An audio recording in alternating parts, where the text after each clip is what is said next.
All right. I don't know if we want to reveal this. This is pretty exciting. It's pretty sad for Geno, but it's pretty exciting for the audience. I think we're ready. Let's we're gonna just reveal it.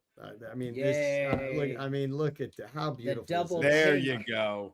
I There, mean, it's like we started over. I love it. What? You know, I got these with my entrance to the Olivia Newton-John fan club in 1980, and I never turned them back in. That is beautiful. And look, we are here. We're Better Believe It. And Brig, why don't you let everybody so know Better Believe It, what you you can guys. expect Welcome from the to show. Brigham Avery Productions production of Better Believe It. This show is on my YouTube channel because, damn it, I am new to gambling. I'm new to the fantasy world. I'm new to the money line and everything. And so I asked my friends to start this show so we could really break this down and I could understand it. Anybody, it could be for the average Joe, not to quote. Did he say average? Did he say? Never mind. Yeah, the average hoe. No, the average hoe, Velvet Jones. I know where he was going. So Geno promised, and the words and opinions of Geno Bisconte are clean this week. It's PG. What is the threshold? What is the threshold? Where's the line? Geno, where's the money line? We understand what the money line is. We don't understand what the line is for Geno, though. So that is a whole nother story. anything heard in running scared. You guys are gonna have to tell me. Yes. All right, well, let's explain what Better Believe It does. All right, so every week on Better Believe It, we like to tell you to take a $100 bill out. You can either set that bill if you have extra money, fire, it's got to be extra cash. If you got it, you can either set it on fire or you can listen to Geno and lay that money and look at what happens if you listen to Geno here at Better Believe It. So last week, Thursday Night Football, it was looking like a cakewalk. Yeah. And somebody told Kyler Murray that he's allowed to tie a game at home, which he did, but it got no closer than that. And we walked away with a nice game-winning field goal. Seattle. Wasn't that close enough? Jesus Christ. Wow. Right. Ravens, Chiefs. All right. It happens. What do you what do you think? Like, are the Ravens done? And we'll get to that with this week's Survivor picks. You know what they are? That's an immature locker room is what it is. They're emotionally immature and it transfers to plays in big games, especially in the playoffs. They're great in the regular season. In the playoffs and big games, it's decay. The decay factor. I will say, I still believe in John Harbaugh. This team gives games away every season. Now, the one thing we can take off the board for Baltimore is the 1 seed.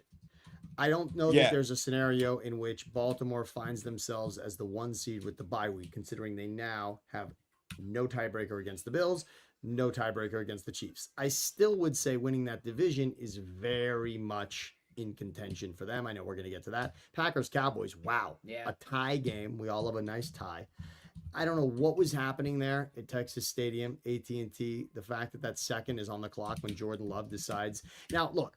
If Jordan Love one day is inducted into Canton, or let's just say the Packers Hall of Fame, the Lambeau Ring of Honor. When they show the video, they're going to consider that one of the greatest plays he ever made. I mean, he went for what could have been. By the way, in case you're not sure, oddly enough, the Packers Hall of Fame is in San Francisco. Does that one work? Can we do that one? Interesting. Can we do that one? Put that one together. Let me ask you something. Was it a wash? Just like the game was a 40-40 wash. Was it a wash with Micah Parsons? Because if he makes that big a difference, I don't think the Cowboys light up the scoreboard the way they do. So I know he made that one play, Sammy. I feel that's a wash. I'm trying to think. Does that investment come to fruition? I'm trying to think what 3 guys said last week. He's not the entire game. Oh, it was us. I'm pretty sure 3 guys said, why are you going to lay 7 points on the Packers when Dak Prescott pad stats at the end of the game, and he was even better than that. And we also said special. We said Micah Parsons isn't that guy. He's not that one player difference check. Go on. Sorry. He was special the way you guys broke down that playoff performance against the Packers in 2016 at the end of the season. He was great that game. He was great on Monday night. Yeah, look, Dak in that game, and again, it took an incredible play by Aaron Rodgers to Jared Cook to beat him his rookie season. Dak was spectacular his rookie season. They did have a bye back when 2 teams got a bye, and in the divisional round in Dak's first playoff game, Aaron Rodgers made quite possibly, outside of Hail Marys, the greatest pass of Aaron Rodgers' career, I would say, is that pass to Jared Cook. If you take away Hail Marys, and again, who wants to take away Hail Marys? They're pretty special. But not only did Geno make money there for us as well, Geno tells me that he's not great at survivor picks. And you know what I say to that?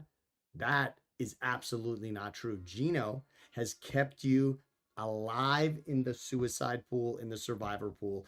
And here he is again with another brilliant one. New England, which by the way, stomped Carolina. That was never in doubt. I mean, Geno, that was, and I won't say it was early and done immediately because it was 6-0 Carolina. But after that, wow. When you said Survivor, I was going to start singing that God Awful Destiny's Child song, but then I was trying to think of lyrics. There's an actual group called Survivor from the 80s. Yes. I couldn't think of lyrics for that either. But Geno, it's kind of like the thing, like we said, Shaq is great at everything except free throws. Geno is Shaq, and he can hit his free throws. Congratulations, you big bald bastard. Way to We go. were like, I'm usually terrible at those, but I got to give. We said it's like, do not waste your Bills pick on this. Yes, the Panthers just won 30. No one cares. New England, we just gave you a survivor pick with a 1-2 team. We gave you a team with a losing record and said, take this team. That's big this early. People in survivor pools know that. Go on. I'm sorry. That was a great one. We love that, Geno. And now let's look at this week. Thursday Night Football. We're going to get to the entire slate later, but there's an argument to be had that the greatest game of week 5 is Thursday Night Football. This is a game we've been talking about. Look, we gave you team totals on multiple teams. We gave you NFC West division winners, and it was impossible nearly to decipher between the Rams and the Niners, and it still looks like a dead heat. Throw the Seahawks in there as well. Nobody's obviously running away with that division, but the Niners and the Rams, this is special every time they get together, and we have no idea what's going to happen. And injuries aside, this is always a competitive game. It was so lopsided that Shanahan owned McVay, except in, of course, the biggest game that these two teams have played recently, which was the NFC Championship that sent the Rams to the Super Bowl, where they then beat Joe Burrow and the Bengals. Fan base owned him too, Sam. I remember the 49ers would come into SoFi. See, it's so great we're together because when I'm at my stupid friend's office, I always interrupt, but I will tell you, the Niners fans, they took over, and just like Notre Dame is outsourced by Georgia and their fan base, the 49ers fans, they come to play, they come to buy tickets. Congratulations, those Niners fans really make it happen. You like that, Geno? Just for you. That would be. I like that you snuck in Packers because that's where the Packer Hall of Fame is. We talked about it earlier, but I will say I love the Niners in this game if you're asking, and I know you would eventually, just because 7.5 and please feel free to say I'm wrong. It's not just a divisional game. It's an NFC West. I feel like the NFC West and the AFC West and the NFC East, those are where you get the best divisional games. I do. Even the AFC East to a point where it's the opposite. Like you saw the game Monday night. The Jets and Dolphins stink, and yet they make it competitive in the worst way. I love Mac Jones. They're used to playing without Juwan Jennings. Whoever is taking the handoff is good to go. I like the Niners to win it. I'm not saying that, but let me tell you something. The Rams came within one amazing pass or broken defense by the Colts, who I'm trying to think who told you they were going to be something. Us three, and they are. They're for real. That game, that Colts team traveled. That Colts team was in the balance, and the Rams. Look, Stafford. I got to give credit. That's an 88-yard touchdown pass to Tutu. To who? Not in the air, but Tutu. To who? You got a Puka. You got a Tutu, and if Cup was still there, I love it. I love the names. Imagine if you had a Koopa, a Puka, and a Tutu. Yeah. I mean, that's that, and they did it one time and have all of that. So pretty special. Those are my three favorite prostitutes. I mean, Geno, keep talking. No, I mean that's all. Look, it was too good to be true if you're a Rams fan, but don't expect that again. And again, it's short rest. There's something to be said about playing on 4 days rest. Okay, this is a closer game than 7. And if it's not, I'm amazed and I'm wrong, and it happens sometimes, but not too often. Give me the Niners. I love it. You like the Niners with the points, and I just want to say it's a short week, except guess who it's not a short week for? The starting quarterback for the 49ers, Mac Jones, did not play against Jacksonville. Brock Purdy came back, and at this point, I think you got to admit he came back too early. He came back too early, actually, if you really want to be specific. Too. Okay? Brock too early. Yes. Too and too toe early, because that toe is still an issue.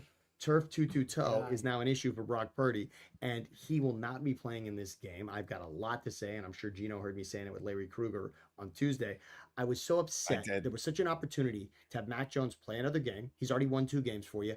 Save Brock Purdy for this game. Yeah. What were they thinking? Yeah. Forget about, why does Brock Purdy have to fill his head with Jacksonville knowledge when he can concentrate on the Rams, let Mac Jones win or lose against an AFC opponent, which we have talked about on the show. The AFC opponents, when you're an NFC contender, guess what? That game is less important than a divisional game. It just is in every What? single way. What And is Brock it? Purdy really, really proved himself a couple. So it's like Yes. he's got ability. He's I don't understand why they're not letting him catch up to speed. Exactly. You know what I mean? And They're not, he's hurt. Yeah. He's injured. I don't Yeah. know. What is the rush? Mac I Jones know. has won 2 games for the you most already. important thing is I he's got almost- Jesus on his side, right? I almost Jesus. texted you while you, because like, by the way, in YouTube, I'm not Geno Bisconte. And my friends will tell you I'm Gary Biscayne, doesn't matter. Yes. Because you know what it reminded me of when you were saying, when you're like, why do we have to? I wanted to scream because this was 2 or 3 seasons ago under Brandon Staley. It was week 1, and Justin Herbert, it was the second season, banged up his ribs so bad, and Staley let him play the next game against the Jaguars. It's like, what are you doing? And he couldn't. Like, he was afraid of getting hit. He fumbled repeatedly. It was exactly the same thing. It's like, why are you bringing him in? You don't need to play him right now. We had back then I'm like, let Tyrod Taylor play 2 games. Nah, we gotta get him in right now. And it just screwed you. And that's and damn if that's not what happened. Damn if he didn't fumble away the ball at the end of the game. It's like, why is he even in against the Jaguars? And again, not in week 15. Not in week 15. Week 4. Are you out of your mind? And you're undefeated.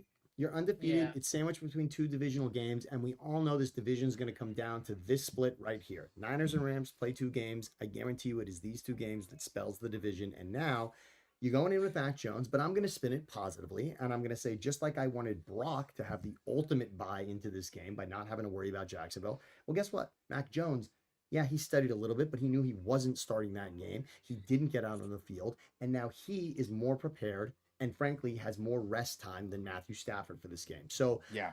I love the plus 7.5. I'm going to go on a limb, and I know this is, look, Brig, you're usually the guy that likes to go down the money line path. That money line is pretty nice, and frankly, that money line has even moved a little bit from this. All right, that's looking like it's about 320 right now. I think it's up to 350. The fact that Mac Jones is starting, this did change in the time that we have this up there. To win 3-1 money on something that is going to be a divisional game down to the wire, I say you sprinkle. Yes. Would you, Brig? Would you I would sprinkle because I think on the Niners for an outright win? Yes, I would, because I think the money line. I'll tell you something.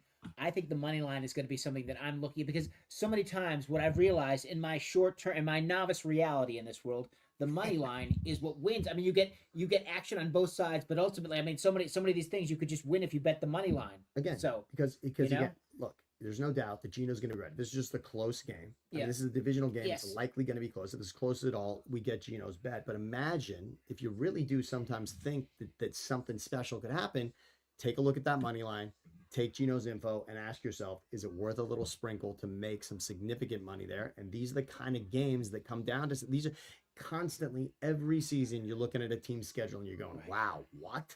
The Giants did what? I mean, it's just every season you got one of those, and Niners Rams could absolutely. And by the way, this game last season, remember the Niners, they didn't have McCaffrey, they didn't have Kittle, and they didn't have Ayuk in this game. And Purdy had a field day. Jennings had 3 touchdowns. They were and the Rams stole the game on a huge special teams play late in the game. The Rams did win that game, but it was an unbelievable performance from San Francisco. And now they got no Jennings, no Pearsall, no Brock Purdy, but I would say Shanahan does a remarkable job of filling in those gaps.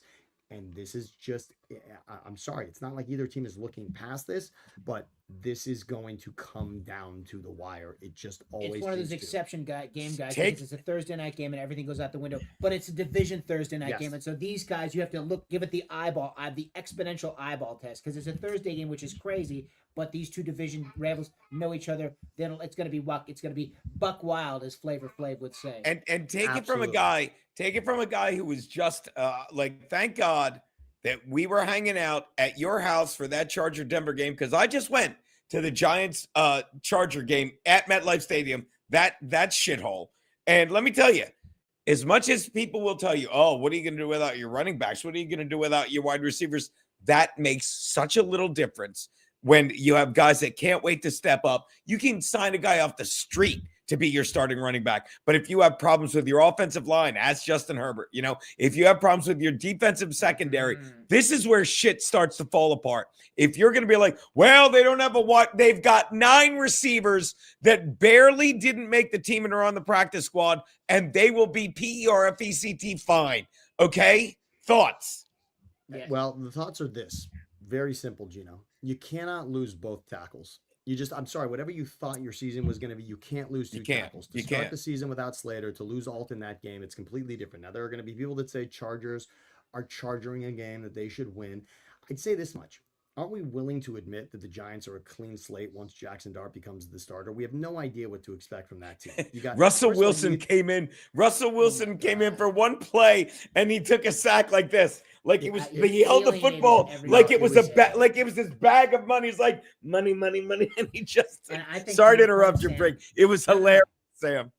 No, if anything, Sammy, don't you think that it's a fresh, positive start? Yes. Because of how he was perceived in the preseason. We looked at him and how the Giants were undefeated. Look how well he played the postseason. So if anything, he's got some luster. He's got some juice behind him coming in. It's not just a clean slate. He said juice. Clean slate. I know. He said juice. Last movie. Go ahead. We had said that Jackson Dart was maybe the number 1 story of the preseason. We had also shared the number, Geno. Remember this, the team with the number 1 point differential in the preseason was the Giants, and the last 7 teams that had done that, 6 of them had made the playoffs. We were talking big about the Giants. It was the preseason. We knew it wouldn't carry over exactly, but now Jackson Dart gives us a fresh perspective. I don't want to make that about the Chargers, but let's look ahead. As much as we love Thursday night football, I want to talk about something that it's a wild theory of mine. And Geno, I think you've heard me say this. I've said it to Damon Bruce. I would rather replace Thursday night football with 4 windows of football on every single Sunday. I would love to see that every Sunday that you had an international game. So Thursday, just let us continue hanging out with our families on Thursday.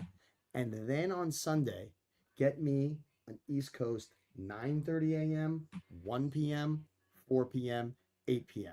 Give me 4 windows like it's a college football Saturday. I have come to fall in love with the international games, not necessarily because I'm traveling to Dublin and I'm traveling to London, but because I'm waking up to football on the West Coast. And Geno, I love it. And I'm sure for you on the East Coast, it's the same thing. You get to wake up. It is only, I'm not only, it's 3 hours, so I'm not waking up. I'm coming to football. Hey, were you sleeping, Geno, or did you pass out? I'm being nudged. I'm being nudged in a gutter. I'm being nudged in a gutter outside a bar saying, are you here for the soccer match? And I say, no, I'm not here for the soccer match. Here for American football, sir. Yes. Yeah. And that's the beauty of it. So we've got a really interesting international game for this week. And Brig, I want to get to your point about international games. But the interesting piece here is we've got Dylan Gabriel starting this game, no Joe Flacco. And, of course, on the other end, the Vikings, Carson Wentz, who had a furious comeback against the Steelers in the Dublin game over the past weekend. And, yes, the Steelers did win that game, and they looked great early. But the Vikings, Wentz put up quite a battle late, got it to within a field goal, didn't happen. But Dylan Gabriel, we just talked about it with Jackson Dart. Fresh start. Maybe we don't know as much about the Browns as we thought we did. And I want to remind everybody, 2 years ago, best defense in football, and through 3 weeks of the season, they were the best defense this season. Are we willing to give it a shot here, week 5, that we trust a little bit in the Browns? How do you see this one? Dylan Gabriel's team now, at least for a week. We're not talking Shedeur Sanders. We're talking Dylan Gabriel, but we took a look closely in the preseason. What do you think, Geno, for this international game on Sunday? I will say, looking at the Vikings, I don't know who their starting quarterback is, but I don't have faith in either one of them. But I will say this, the Browns defense, there are defenses and the Browns, I've seen this I'm going to say this going on 6-7 years. There's something to be said about being a defense as good as Cleveland, just 2 years removed from being the best in the league and walking off the field after stopping a team or getting a turnover, and you're halfway to the sideline and you're like, what? And you have to turn around because your quarterback is so bad. Okay. But this is new life for the Browns. This is a very good defense that's about to look even better in friggin' London, whatever. So I love that. And they've got Dylan Gabriel, who, by the way, I don't know if you know this, you could say it's his first game as a quarterback in the NFL. He's played 6 years in college. Yes. 6 years. He shouldn't be in London as a quarterback. He should be at Oxford as a professor. That's how long he's been in college. Okay, Right. so What's that god awful Ryan Reynolds movie where he's the Van Wilder under center. He's Van Wilder. Nice. This game couldn't. Yes. Thank you very much. This game can't go any more wilder. I love Cleveland in this. I'd say sprinkle some money on it, but he already did it on a better bet. But I love Cleveland getting 3.5 here. Love them. Agree or disagree, boys? After Micah Parsons, Myles Garrett of your Cleveland Browns is the second best defensive. I think he's better than rocks it. I think he's better. I'm trying to make the sprinkle sexy. Don't interrupt, Briggs. I'm trying to let him be sexy, for God's sake. You're right. Yes. I apologize. I don't know what I apologize. You're right. I'm sorry, buddy. Go on. It's a great take. Myles Garrett, you could have made an argument, and our good buddy, Andrew Siciliano, who's on all of the Cleveland Browns games on the radio, he made a great argument last season with me about Myles Garrett. You could have given him Defensive Player of the Year last season. He would have been back-to-back Defensive Player. Yes. He put up better numbers last season than he did the year he won Defensive Player of the Year. Right. So you're very right. And Sammy, isn't it interesting, and Geno, how the perceptions at the NFL change? How when many years ago you said it, we don't want Micah Parsons to be the difference maker, but we saw the postseason of 1986 where Lawrence Taylor was the difference maker all the way, and we saw Reggie White being the difference maker as far as the Packers' culture of winning in the 1993 offseason. So defenders, edge rushers can make a difference, but not in this NFL. Well, they don't make the big difference like they used to. Look how they're getting Sam, is what I'm paid. saying. But when you look at the list of highest paid non-quarterbacks, it's no longer just wide receivers, because now you got Max Crosby on that list, and you got Micah Parsons on that list, and you got Myles Garrett on that list. Yeah. So this is a significant piece that you've got to look at. And frankly, Nick Bosa as well is making significant money also there. So these are the guys you got to look at because they make a massive difference on Sunday. And yes, the Cowboys put up 40 points, but the biggest defensive play of the game was made by Micah Parsons. All right, we're going to move now to Monday Night Football, and this one is really fascinating. And Brig, I want you to help me out with this before we go to Geno. You might look at this game, and Chiefs-Jaguars feels like it's miles apart most seasons. Yes. But Geno doesn't want us to remind everybody of the playoff run that Trevor Lawrence and the Jaguars went on 2 years not that long ago. And they can't. Oh yeah, of course, because it started with a huge comeback. Again, it was. Was that a run? It was 1 or 2 games. Are you out of? They call that. But by the way, just like Levi, they will call that runs. All right, Yes. they will. Call You're that right. runs, You're you know, right. All right, Just like Crash Davis and Bull Durham. If we win today, we win tomorrow. We have what's called a winning streak. As small as the size sample is, right? It was they. But here's why. The reason I call it a streak, Geno, is because they didn't. The next game wasn't just a blowout. The Jags, Brig, you remember this? Yes. They Jags, had them on the ropes. They had the Chiefs. They beat Mahomes up in that game. Yeah. Mahomes had to come out of that game at one point in the divisional round after they had miraculously come back. I can't remember who the head coach of the Chargers was at that time. Geno maybe remember that. I can't remember exactly. I see what you're doing. I see what you're doing. See what you the 0-4 defense. He covered this week, and it was the first week I didn't say bet against them. Too big a line. Brandon Staley died. Go on. So Brandon Staley in that game, he doesn't. I mean, again, and Doug Peterson's not there anymore with Jacksonville either. But this Jaguars team, a little feistier than we anticipated. And the Chiefs. Now the Chiefs looked every bit of AFC champion caliber this past Sunday against Baltimore. Take with it what you will, considering Lamar Jackson got injured in that game, turned the ball over. There were numerous moments where you just said, all right, this is not going to be Baltimore's day. But let's turn our attention Monday night, Chiefs-Jaguars. Geno, give me this because it's one of those where on paper, I want to say it's obvious because Chiefs and Jaguars in our mind feels like something that's very far apart. I'm just telling you that you and I, the three of us, we watch games pretty specifically. We've been in a house together with every TV on. We're dissecting these games. I don't know if this is as far apart as it used to be. I just don't. And here's the thing you're saying, Sam, that you don't know what you're saying. And Geno, too, tell me, how far has Trevor Lawrence fallen off from being the best quarterback in the history of college football, being Jeff Spicoli under center? He was a Christian, so he wasn't the best quarterback in the history. But he was touted as that, though. He was touted as the second quarterback. Definitely had the best hair. The question is, has he fallen off that far? That's the question. Has he fallen off that far? Trevor Lawrence. He's fallen off that far. And go. the Chiefs, I have 2 words, Xavier, and the second one is Worthy, and he's back, and that changes the offense. And it doesn't matter who's running the ball. It gives him a deep threat to stretch the field. And if you can stretch the field with a legit receiver like Xavier Worthy, Chiefs are 10 times better. You think I'm happy saying this as a Charger fan? Do you think I enjoyed watching the Chargers go tits up in a game they should have won? And don't get me wrong, they lost that left tackle. They had a third-string offensive line, but that's a game you still have to win, and they lost.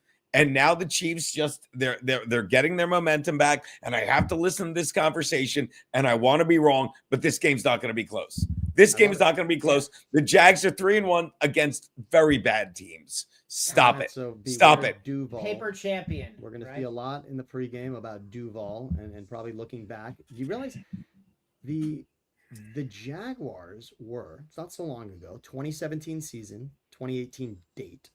The Jaguars had a lead on the Patriots in the fourth quarter of the AFC Championship. And they picked up that fumble, and that game should have been sealed on the fumble they blew dead. And they never were the same.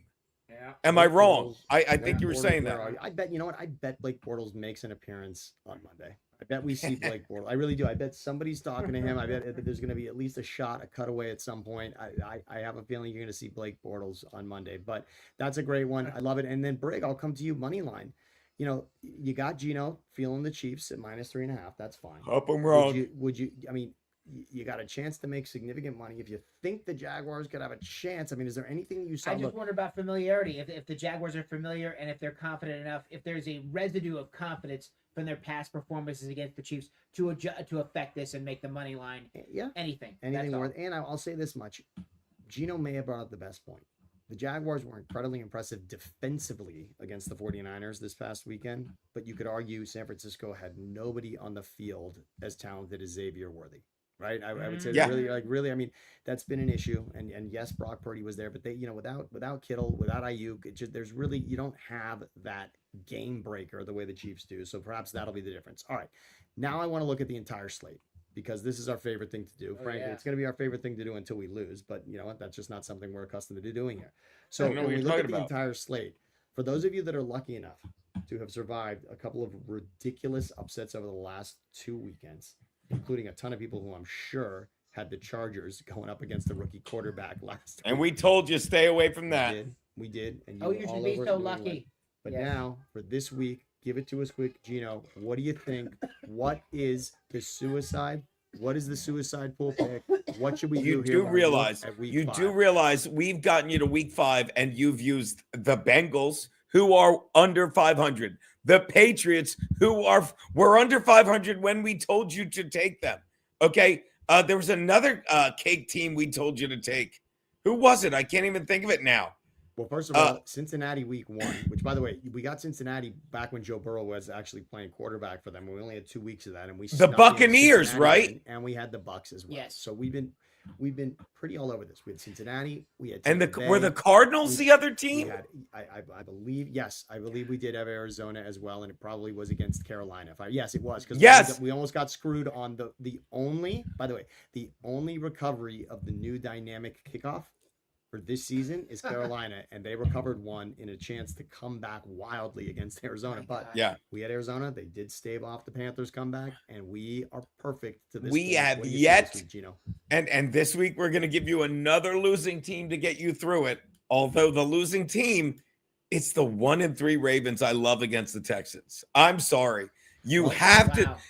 I mean, let me tell you, if they cannot take out the Texans in Baltimore, I mean, there's playing for pride, there's playing for desperation, and there's playing for your fucking self and saying, who are we? You have to, like, I say this all the time. My brother gets a kick out of it. It's like, I'll say stuff on stage like, well, you're going to get, I'm like, I don't care. I have to shave in the morning. And everyone on this team has to shave on Monday morning. And they need to step up and say, it's a 17-game season, okay? And I know we're in the the AFC North, but we're going to be fine if we just play like the Ravens. Oh, yeah, that's on our helmet. And here's what's nice. I really harken back to what we decided to do in week 4. Do you hearken? You You're always hearkening. I hearken. Remember we were there 2 weeks ago and he's like, hey, can I get a drink? First I have to harken back. Let me Yeah. I have to harken back. There's something in my throat. I just need to harken. If you just give me a minute, guys, I'm just gonna go harken. Oh, my dogs are harking today. Dogs are harking. The reason I want to harken on this is because the Texans, by the way, so we gave you a team off a shutout victory in week 4, Carolina as the opponent. And guess what? Yeah. They got smashed. Yeah. What did Houston do to Tennessee this week? Guess what? They shut them out in a surprising, by the way, that was a surprising second half for the Houston offense, which had shown us nothing. You're right. Came out of Nothing the sleep before they that. were in. Okay. And Cam Ward's asking himself, what the hell is going on with us? But bottom line is Houston's feeling good right now, just like Carolina was feeling good. Carolina walks into New England and gets boat raced. And now we're giving you Houston coming off the high of a shutout victory in a divisional game, the same like Carolina coming out of that Atlanta win. And now we're sticking to our rules of the suicide pool. We like to stay away from division games, and we like to stay away from road games. Oh, that's right. Yeah. Road teams. So we got a home team against a non-divisional opponent. Beautiful pick, Geno. Is there anything else, Brig, that you'd say? I don't know. What if someone I'm doesn't have? Someone may not have Baltimore. That's a possibility. Is there anything else that you see on the board? Why do we? And I just wonder. You don't. And I'm just for a perspective case because of the fact of the matter is that the we're not picking the lines. I don't know if you do this with any kind of anything with with the because the stars, like, and I thought maybe the Lions, because Robert Redford passed away and out of Africa, you want to slay the line and use that this week. Is there any reason for momentum's sake? Because there is some momentum in betting, guys. We don't use the Bills and the Lions early. Why don't we shoot those bullets early, Geno? I'm just wondering from a novice perspective. Not like I'm a novice, but if I were a novice, why don't you shoot those early to keep momentum going on this thing? Why don't you shoot the what early? The big bullets. The big bullets. Yes. Because all it over doesn't. The Holiday and Sheets. See, that's big. Go ahead. Because you ready for this? Simply put, because you don't know who the big bullets are. Because watch this: if we took the Ravens the past 2 weeks saying, "Let's go with the big bullets," well, let me tell you, you were shooting blanks. Didn't mean to bring up week 0 with you again, there, Sammy. But you leave that's my just prime it. right out of this. Exactly. Let me tell you, you're shooting blanks if you think the Ravens were a big 0. Let me tell you, a big bullet. You know who's a big bullet right now? The Colts were a big bullet. Did you have them in the chamber? No. The Buccaneers have been a big bullet up until last week. Did you have that? We did. You know what I mean? But you don't know who the big bullets are. The Chiefs, were they a big bullet? No. And you know what? You know what I've noticed this season also? Rarely are teams putting back-to-back offensive performances together. Wow. Great point. Great point, Sammy. Right? I mean, Detroit, first of all, Baltimore was spectacular against Cleveland. Look how they've come down to earth. Obviously, we just talked about Carolina. Look how they came back to earth on that. We're saying that Houston could very well come back to earth.